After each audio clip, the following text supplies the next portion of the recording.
আসসালামু আলাইকুম। আমরা আগে ভিডিওর মধ্যে দেখেছিলাম 6 সেল ল্যাপটপ ব্যাটারির মধ্যে 2টি ব্যাটারি ভালো পেয়েছিলাম। তার মধ্যে আমরা 4টি ব্যাটারি নষ্ট পেয়েছিলাম। আমরা আপনাদের সামনে 4টি ব্যাটারি ঠিক করে দেখাবো। আমরা নিয়ে নিলাম আগের ভিডিওর মধ্যে 6 সেল ব্যাটারি আনবক্সিং ব্যাটারি সেলটি। চকচক করলে শোনা হয় না, যার উদাহরণস্বরূপ আমরা ব্যাটারিটির মধ্যে পাই। ব্যাটারিগুলো যেমন দেখতে সুন্দর ছিল কিন্তু তার কার্যক্ষমতা ভালো ছিল না। তো আজকে আমরা ঠিক করে ছাড়বো। আমরা বাঙালি জাতি জানি সোজা আঙ্গুলে ঘি না উঠলে আঙ্গুল বাঁকা করতে হয়। আজকে ঠিক আমরা তাই করব। ঠিক না হলো ঠিক করে ছাড়বো। আমরা জানি ইচ্ছা থাকলে উপায় হয়। মাল্টিমিটার দিয়ে আমরা ব্যাটারি সেলগুলো বর্তমানে কত ভোল্ট রয়েছে তা পরিমাপ করে দেখব। মাল্টিমিটারটি নিয়ে নিলাম এবং ডিসি ভোল্টেজ 20-এর মধ্যে সেট করলাম। ব্যাটারিগুলো একটি একটি করে চেক করব। ব্যাটারির প্লাস পয়েন্টের মধ্যে মাল্টিমিটার প্লাস তার ধরলাম এবং মাইনাস পয়েন্টের তারে মাইনাস তার ধরলাম। আমরা প্রথম ব্যাটারিটি দেখে পরিমাপ করলাম 2.48 দেখাচ্ছে। 6টি সেলের মধ্যে 2টি ভালোর মধ্যে এটি একটি। দ্বিতীয় ব্যাটারিটি নিয়ে নিলাম, দেখা যাক এটির ভোল্ট কত দেখায়। এর মতো আমাদেরকে প্লাসে প্লাস মাইনাসে মাইনাস ধরতে হবে। আমরা দেখতে পারতেছি 0.00 দেখাচ্ছে, এটি নষ্ট ব্যাটারিটি। তৃতীয় নম্বর ব্যাটারিটি নিয়ে নিলাম, দেখা যাক ব্যাটারিটি ভোল্ট কত দেখায়। আমরা দেখতে পারতেছি 0.00 দেখাচ্ছে, এই ব্যাটারিটিও নষ্ট। নাম্বার ব্যাটারিটি নিয়ে নিলাম, এটির ভোল্ট 2.47 দেখাচ্ছে। 5 নাম্বার ব্যাটারিটি নিয়ে নিলাম, এটির ভোল্ট কত দেখায় দেখা যাক। আমরা দেখতে পারতেছি এই ব্যাটারিটির ভোল্ট 2.91 দেখাচ্ছে। আমরা বলেছিলাম 6টির মধ্যে 2টি ব্যাটারি ভালো ছিল, আপনারা দেখতে পারলেন 3টি ব্যাটারি ভালো ছিল।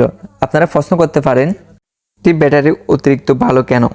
আপনাদের সামনে উপস্থাপন করার আগে এই কৌশলটি কাজ করে কিনা তা পরীক্ষা করে দেখেছিলাম। অবশ্যই এই কৌশলটি কাজ করেছিল, তাই আপনারা দেখতে পেলেন একটি ব্যাটারি অতিরিক্ত ভালো ছিল। আপনারা অবশ্যই নিকেল স্টেপগুলো খুলে নেবেন। এগুলো দেখতে যেমন ব্যাটারি সৌন্দর্য কমায়, ঠিক তেমনই একইভাবে আপনার আহত হওয়ার কারণ হতে পারে। এইগুলো ফ্লাশ দিয়ে খুলে নেবেন।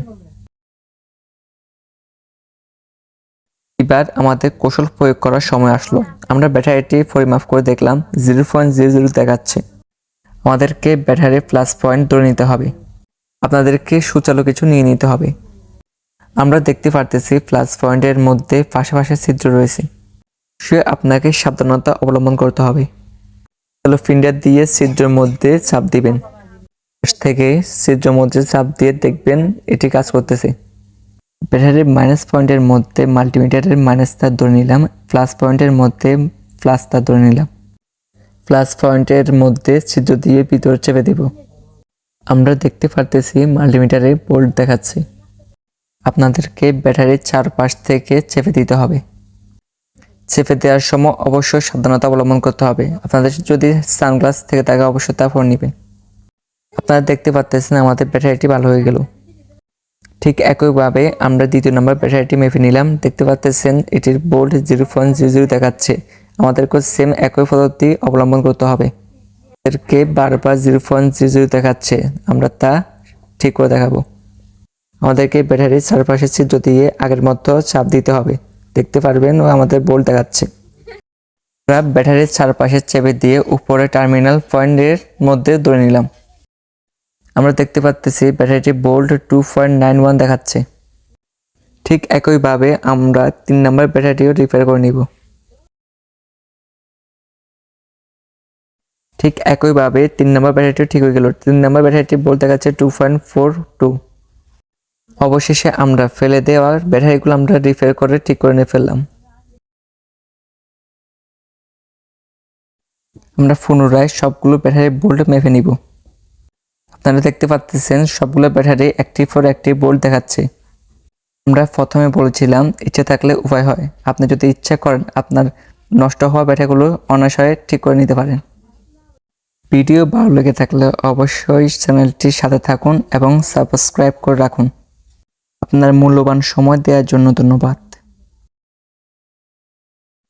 চ্যানেলটি ভালো লেগে থাকলে সাবস্ক্রাইব করে বেল আইকন বাজিয়ে দিন।